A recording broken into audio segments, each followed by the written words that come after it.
नमस्कार प्रेक्षकांनो, तू ही रे माझा मितवा या मालिकेच्या येणाऱ्या भागामध्ये जबरदस्त असा ट्विस्ट येणार आहे. तर प्रेक्षकांनो, इथे आता अर्णवने ईश्वरीला विचारलेलं असतं की तू नक्की कुणाला भेटायला गेली होती जंगलामध्ये, त्या व्यक्तीचं नाव तू मला सांगितलं नाही आहेस. तेव्हा इथे ईश्वरी म्हणत असते, सर मी श्रीकांत धुमाळला त्या जंगलामध्ये भेटायला गेले होते, कारण तो मला काही पुरावे देणार होता. तेव्हा अर्णवच्या लक्षात येतं. अर्णव म्हणतो की याचा अर्थ त्याच माणसाने तुझ्यावरती हल्ला केलेला आहे. तेव्हा इथे अर्णव म्हणतो, त्या श्रीकांत धुमाळला तर मी सोडणार नाहीच आहे. त्यामुळे येणाऱ्या भागामध्ये इथे अर्णवने गुंडांच्या मदतीने श्रीकांत धुमाळला शोधून काढत त्याला किडनॅप केलेलं असतं आणि श्रीकांत धुमाळला किडनॅप करताच खूप मोठ्या सत्याचा खुलासा त्याने केलेला असतो. असं सत्य जे ऐकल्यानंतर अर्णवच्या पायाखालची जमीनच सरकलेली असते.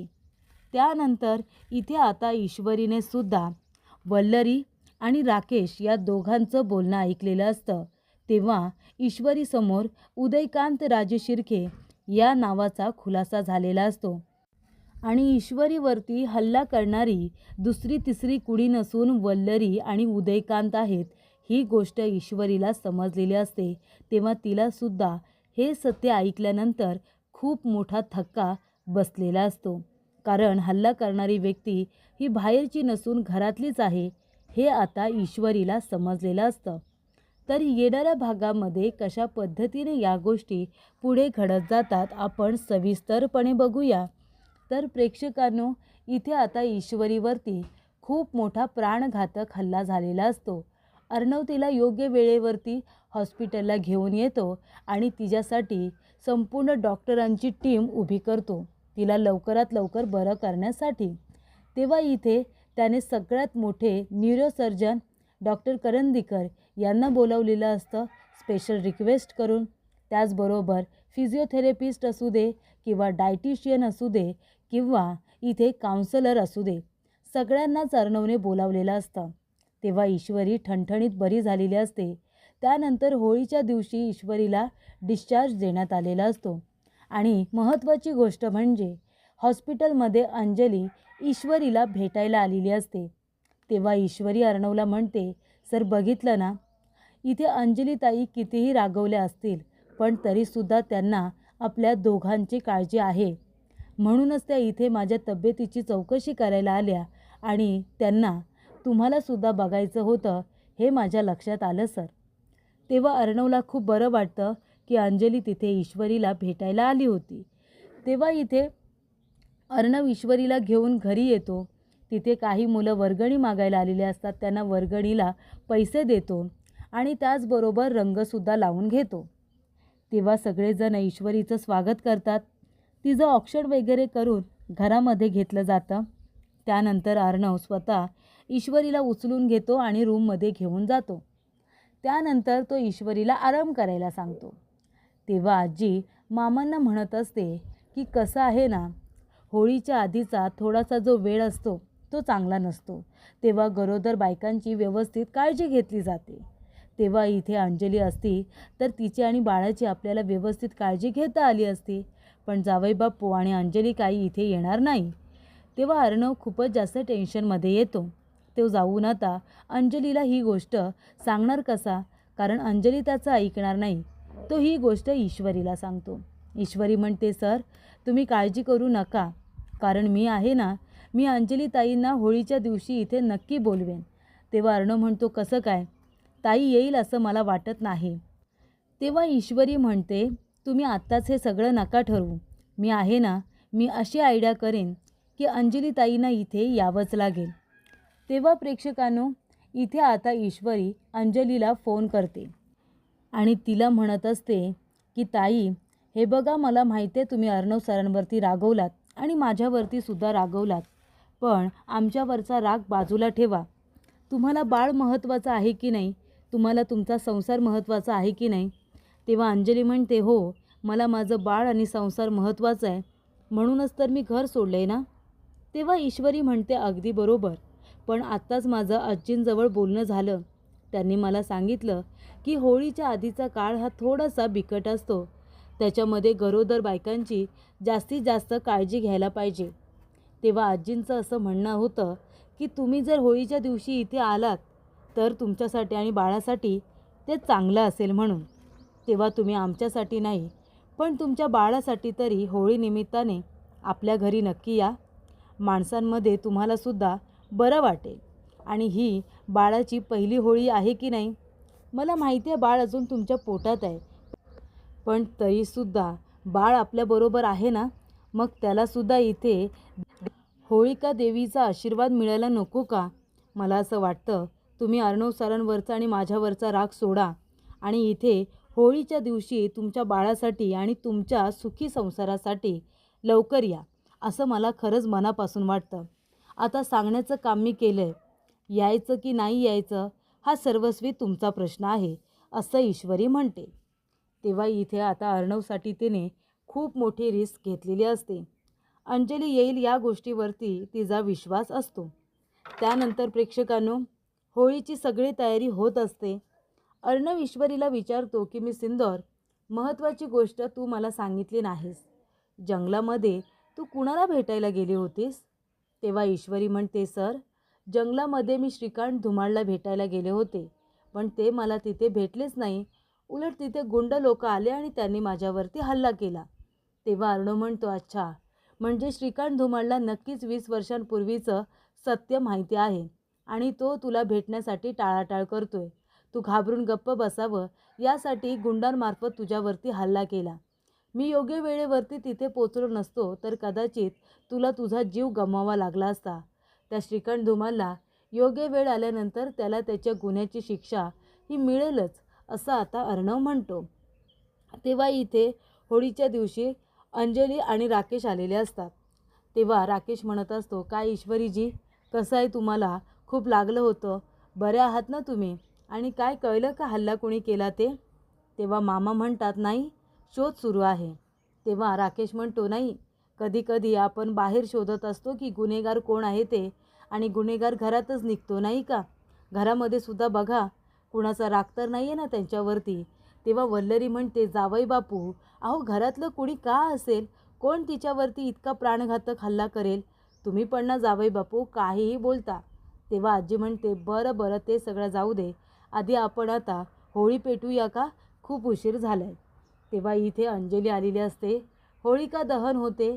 त्यानंतर सगळेजण एकत्र बसून जेवण वगैरे करतात. तेव्हा इथे आता ईश्वरी सगळ्यांसाठी पुरणपोळी तिने बनवलेली असते. स्वतःच्या हाताने ती सगळ्यांना पुरणपोळीसुद्धा खायला देते. तेव्हा इथे अर्णवला एक फोन आलेला असतो, कारण अर्णवला अर्जंटली बाहेर जायला लागतं. तो म्हणतो, माझं महत्त्वाचं काम आहे, मला निघावं लागेल, मी थोड्या वेळातच येईल, तुम्ही प्लीज सगळेजण जेवून घ्या. तेव्हा अर्णव बाहेर गेलेला असतो, पण कुठे? तर अर्णवने काही भाड्याचे गुंड आता हायर केलेले असतात. त्या गुंडांना त्याने हवे तेवढे पैसे दिलेले असतात आणि श्रीकांत धुमाळचा फोटोसुद्धा दाखवलेला असतो.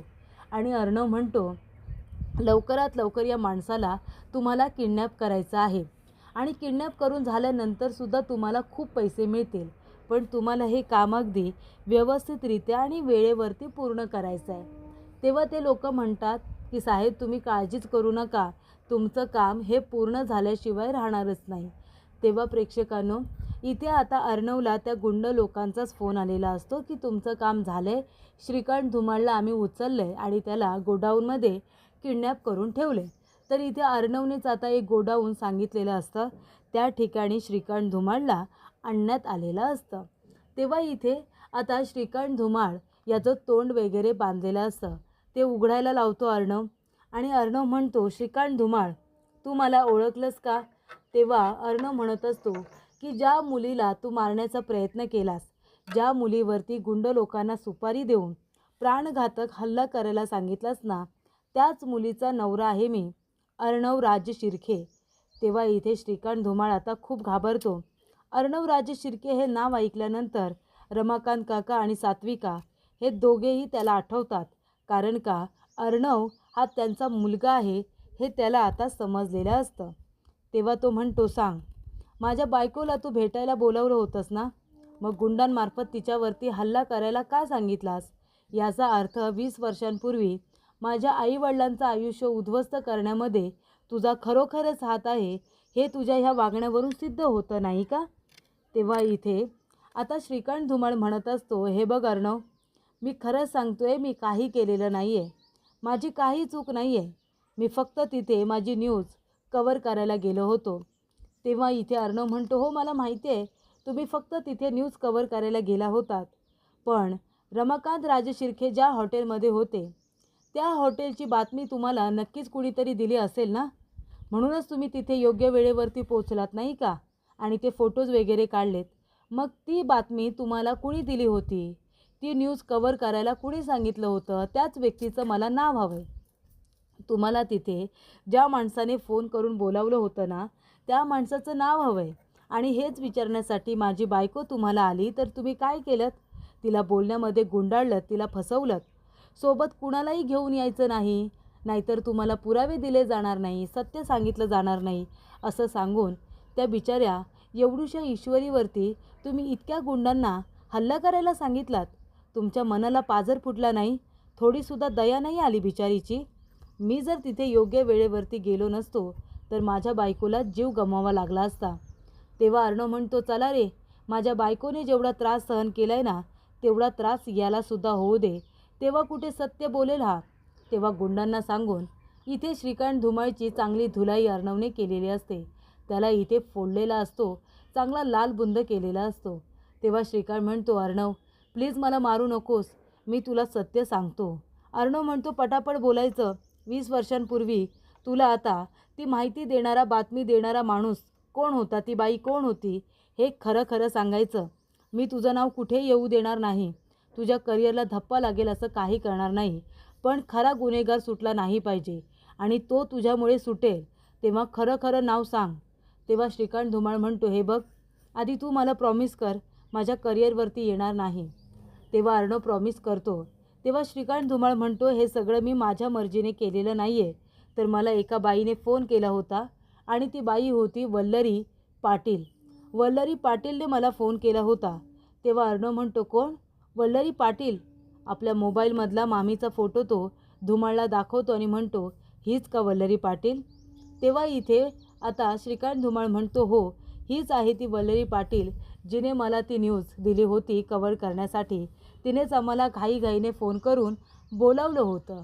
तेव्हा अर्णवच्या पायाखालची जमीनच सरकते आणि तुझ्या बायकोवरती हल्ला करणारंसुद्धा मी नव्हतो, मी तर फक्त तिला भेटायला बोलावलं होतं. तिच्यावरती हल्ला करणारी वल्लरीच होती, तिनेच ते भाड्याने गुंड पाठवले होते. तिथे वल्लरीला माहिती होतं की ईश्वरीला सत्य समजल्यानंतर तिचं नाव बाहेर येईल, म्हणून वल्लरीने ईश्वरीला मारण्यासाठी ते गुंड बोलावले होते, पण ईश्वरीचा जीव वाचला. तेव्हा इथे अर्णव म्हणतो, हे तू खरं बोलतोयस ना? तेव्हा इथे आता धुमाळ म्हणत असतो की मी माझ्या मुलीची आणि बायकोची शपथ घेऊन सांगतो, मी जे काही बोलतोय ते सगळं खरं आहे. तेव्हा इथे अर्णवला खूपच जास्त टेन्शन येतं की त्याने सुप्रियावरती आरोप केले होते आणि गुन्हेगार त्याच्या घरातलीच निघाली. तेव्हा अर्णव आता वल्लरीला तिच्या गुन्ह्याची शिक्षा देणारच असतो. त्याचबरोबर अंजली आणि राकेश आलेले असतात. तेव्हा वल्लरी आणि राकेश दोघेजण बोलत असतात. तेव्हा इथे आता राकेश म्हणत असतो, काय मग मामी, पैसे कधी देणार मला माझं तोंड बंद ठेवण्याचं? नाहीतर तुम्ही जर मला माझ्या कामाचे पैसे नाही दिले ना तर तो व्हिडिओ मी सगळ्यांना दाखवे ना. म्हणूनच म्हणतो की तोंड बंद करा. मी जे पैसे मागतोय तेवढे पैसे मला द्या, तरच तुमचं आणि उदयकांत राजशिर्के याचं नाव कुठेही बाहेर येणार नाही. वल्लरीच्या हल्ल्यामागे तुमचा आणि उदयकांतचा हात आहे हे मला माहिती आहे. तसा व्हिडिओही माझ्याकडे आहे, माहिती आहे ना. तेव्हा तो व्हिडिओ कुठेही लीक होऊ नये यासाठी सतत माझं तोंड बंद ठेवावं लागेल. त्यासाठी आता मला पैसे हवेत, पैसे घेतल्याशिवाय तर मी जाणार नाही असं राकेश वल्लरीला म्हणतो. तेव्हा वल्लरी म्हणत असते, हे बघा जावई बापू, कुठेही माझं आणि त्या उदयकांतचं नाव येता कामा नये. अर्णवला जर कळलं तर आमचं काही खरं नाही.